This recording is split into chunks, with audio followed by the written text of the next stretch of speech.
ตัวนี้นี่บุจิบกระปูนี่บุจิบตัวนี้น่ะกระปูตัวใหญ่ตัวใหญ่ใหญ่ตุบ้าว่าบ่มีนลินว่ะตู้ละเปิดอันนั้นล่ะคือบ่ไปเบิ่งใหญ่หลายตัวหันเล่นซ้ำนี้ยังจะไปหาใหม่อยู่เวลาเจ้านี่เบิ่งนี่ไปกุนนั่นแม่เนาะนั่นมันนี่หรอกกระปูไม่อยากหันกล้ามคือนี่กล้ามตัวนั้นมันตุ่มย้อนเขาหักออกยิ่งกินแซ่บเอาโอมาน้ำมันไผหักกระปูจูบเบิ่งดูบัวชิเดียจุด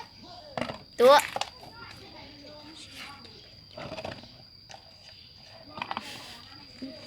หอมบ่กระ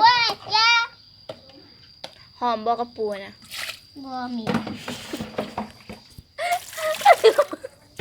ก็คือเอาไม้อย่างเฮ้อเอามาจีกินจีจังไดจีเขากะแกะอันนี้มันออก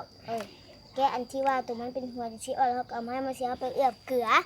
แล้วขนอก็ได้มันก็แซ่บมันหนีบดเจ็บอันนี้ก็เป็นกล้ามมันที่หักออกเอาตัวใหญ่ที่สุดออกไปดูบุญญามันมาดีบคอว่ากลางคืนนะมันดีบคอตัวใหญ่พุ่นตัวปูทะเลพุ่นอันนี้มันเป็นกล้ามน้อยนั่นว่ะเอาตัวนี้มาใส่นี่ดูจะได้เอาตัวใหญ่ตึงเอาพวกนี้มาใส่นี่ห้ามเอาตัวกล้ามมันนี่มันไป